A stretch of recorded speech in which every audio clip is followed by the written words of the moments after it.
আমরা আমরা চলেছি রণথম্বর ফোর্টের উদ্দেশ্যে আর রণথম্বর ন্যাশনাল পার্কের উদ্দেশ্যে। কত কিলোমিটার দেখাচ্ছে? 135 কিলোমিটার এখান থেকে 135 কিলোমিটার। জয়পুর থেকে এই রোডটা নন টুলের রোড, কোনো টোল নেই, কিন্তু দেখে তো কাটা থেকে কিন্তু কত সুন্দর জায়গা, কত সুন্দর রাস্তা, সেটা ভাবো। দেখুন কি সুন্দর রাস্তা, এটা নন টোলেওয়াল, নন টোলের রাস্তা। সুন্দর এই রাস্তা দিয়ে আমরা যাচ্ছি রণথম্বর ফোর্টের উদ্দেশ্যে। সামনে কিছু খাবার দাবার আছে, বাদাম ভাজা আছে না, দেখো।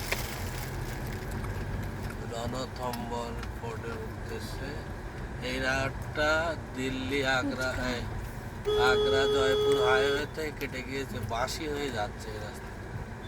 বাসি টাউনের ভিতরে আছে, এটা বাসি টাউন। দেখুন বাসি টাউনটা, BASSI, তাই তো? বাসি, এটা হচ্ছে বাসি টাউন, এই দেখো বাসি, তাই না? হ্যাঁ, এটা বাসি, BASSI, বাসি টাউনের ভিতর দিয়ে আমরা যাচ্ছি। দ্রুত চলো, দ্রুত চলো, এটা ভোরবেলা পৌঁছে যাবে দেখছি।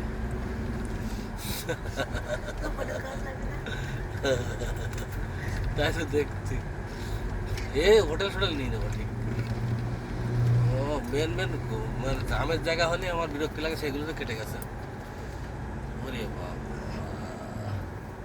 ঠিক আছে, রোডটা দেখো কি সুন্দর। আমার জামের মধ্যে হতে পারে, যোধপুরে তো হতে পারে না। যোধপুরে তো আমরা বেশি সময় থাকবো না। এই যোধপুরে তো আমরা যেটা দেখবো আর পিছটা লেক কি আর কি, ফতেহ লেক, তাই তো? আরে উমেদ ফতেহ লেক আর উমেদ প্যালেস না, উমেদ ভবন প্যালেস আর সিটি প্যালেস। উমেদ ভবন প্যালেস কি ওখানে নাকি? না, যোধপুরে ওটা। হ্যাঁ যোধপুরে দেখা, যোধপুরে মেহরানগড় ফোর্ট ছাড়া আর কি দেখো না। সব থেকে বেশি টাকা মেহরানগড় ফোর্ট, জানো তো? বেশি মেহরানগড় ফোর্টে সব থেকে 200 টাকা টিকিট। মানে ওতে কোনো কম্প্রোমাইজ হবে না, কিন্তু ওটা কিন্তু ওয়ার্ল্ড হেরিটেজ সাইটে অন্তর্গত না। না না। আচ্ছা, রণথম্বর ফোর্ট সম্বন্ধে কিছুটা হিস্ট্রি বলি। অ্যাকর্ডিং টু গুগল অনুসারে, এগুলো আমাদের কোনো জ্ঞানগম্য না, গুগলে যেটা লিখে দিয়েছে সেটা। ধরো হ্যাঁ, গুগলটা খোলো। আগে বলছে গুগল খুলবো, দেখা গুগল রাতুল ঘুমাচ্ছে, দেখো। ওরে বাবা রে বাবা, শুধু ঘুমায় না। আছে ফোর্টটা দেখো, এটা কোনটা কোনটা বলো, কোন ফোর্টে যাচ্ছি? রণথম্বর, রণথম্বর ন্যাশনাল পার্ক, যেখানে সে বাঘ থাকে। রণথম্বর, হ্যাঁ, বের করেছো? ঠিক আছে, তোরা তো ধরো। পিছনে পিছনে পিছনে আর এদের উদ্ভট টাইপের খায় না, ধরো, ছাড়ো, ধরো।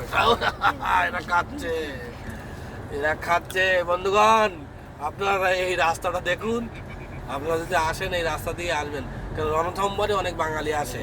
দাঁড়াও, রণথম্বরে অনেক বাঙালি আসে। আর রণথম্বর, এই জয়পুর থেকে রণথম্বর, এটা অনেক লোকই ট্যুর করে, খুব বেশি না, তবে খুব অনেক লোকই মোটামুটি করে। তাদের এই ভিডিওটা কাজে লাগবে, কারণ তারা এই রোডটা নিতে পারবে। যদি কেউ নিজস্ব গাড়িতে আসে তাহলে তো আরও খুবই সুবিধা হবে, কারণ আমাদের গাড়ির তো অনেক সার্ভিস, ডিজেলে চলে। স্বাভাবিকভাবে আমাদের ট্রেনে জার্নির থেকেও বেশি সুবিধা হয় এই গাড়িতে আসলে। 2040 কিলোমিটার রাস্তা আমরা অতিক্রম করেছি, তাই তো? না, 2040 হবে না, 2029 30 হবে। 90 হচ্ছে না? 90। তাহলে 2030 কিলোমিটার আমরা অতিক্রম করেছি। তার মধ্যে বাড়ির থেকে মানে নগরুখরা, হরিণঘাটা, নদিয়া, ওয়েস্ট বেঙ্গল থেকে আগ্রা, আগ্রা থেকে দিল্লি, দিল্লিতে আমরা সব কিছু দেখেছি, সব, শুধু ইন্ডিয়া গেট বাদে। দিল্লি ইন্ডিয়া গেট দেখিনি, দিল্লি হয়ে জয়পুরে সব দেখেছি, শুধু একটা ফোর্টে ঢুকিনি, যেগুলো ওয়ার্ল্ড হেরিটেজ সাইট সেগুলো ঢুকিনি। আর হয়ে আমরা এখন রণথম্বর যাচ্ছি।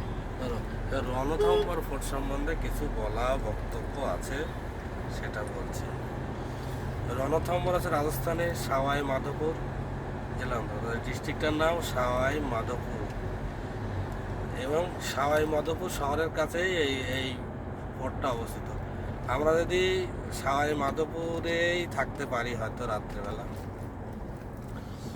রণথম্বর জাতীয় উদ্যানের মধ্যে এই রণথম্বর দুর্গ অবস্থিত। ভারতের স্বাধীনতার সময় পর্যন্ত এই পার্কটি জয়পুরের মহারাজাদের প্রাক্তন শিকারের জায়গা ছিল। আচ্ছা আচ্ছা, মানে এই জঙ্গলের ভিতরে যে জয়পুরের যে মহারাজাদের বাড়ি দেখে আসলাম, তারা শিকার করত, প্রাক্তন শিকারের জায়গা ছিল। এটি একটি শক্তিশালী দুর্গ যা রাজস্থানের ঐতিহাসিক উন্নয়নের কেন্দ্রবিন্দু ছিল। দুর্গটির চাহামানা, হাতা, মেওয়ার রাজপুত রাজা সহ বেশ কয়েকটি রাজপুত রাজবংশের অসংখ্য রাজা দ্বারা নির্মিত বলে মনে করা হয়। তারপরে দিল্লি সুলতানাত অল্প সময়ের জন্য এটা দখল করে। সুলতানি শাসন আর কি, সুলতানি শাসন মানে কি, কুতুবউদ্দিন আইবক দিয়ে শুরু হয় না? হুম, দিল্লির সুলতানি রাজা, মানে এই দুর্গটি প্রায় 1100 বছর পূর্ব। সেই দুর্গের উদ্দেশ্যে যাচ্ছি। এবার আমরা যাচ্ছি, সামনে একটা পাহাড় আছে, এই সব পাহাড় কেটে কেটে আমরা যেসব পাথর দিয়ে ঘর বাড়ি তৈরি করি, সেসব পাথর ম্যাক্সিমাম সব রাজস্থান থেকে যায়। এইসব পাহাড় গুলো এবং মাটির তলার থেকে কিছু কিছু পাহাড়, উপরের থেকে পাহাড়, এগুলো কেটে তারপরে সেগুলো আমরা ঘর বাড়ি হিসেবে ব্যবহার করি।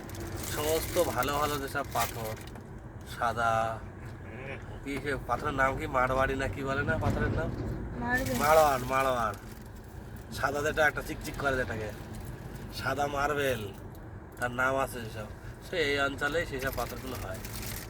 এই সাওয়াই মাধোপুর ডিস্ট্রিক্টের থেকে এই পাথরগুলো যায়, সব জায়গায় আছে, কিন্তু এখানকার পাথর সবচেয়ে ভালো। এগুলো সব আরাবল্লী রেঞ্জের অন্তর্গত পাহাড়। তাহলে এই পর্যন্ত রাখছি। একটা পাহাড় দেখুন, পাহাড়টা কাটা হয়েছে। আরাবল্লী আছে ভঙ্গিল পর্বত, এই যে ভেঙে গেছে, ভেঙে মানে কি, এটা তো ভঙ্গিল পর্বত বলা হয়।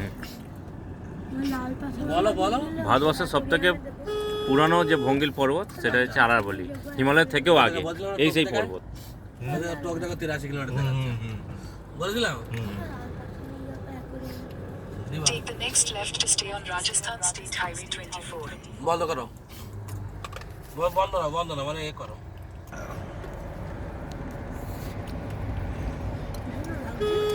সত্যি করে রাজস্থান এত সুন্দর, মনে হয় এখানে থেকে যায়, এত ভালো রোড, এত টোকে থাকে, ওরা এতে থাকে, বেনানা থাকে, এরকমই গেলাম সবার মতন থাকে না, ওরা যেরকম ঘেঞ্জে এরকম।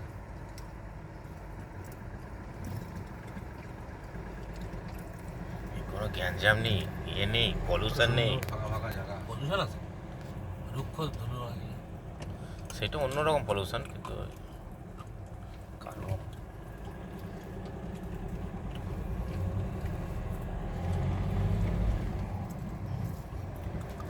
পেট্রোল পাম্প তৈরি হচ্ছে এখানে কিছু একটা তৈরি হচ্ছে।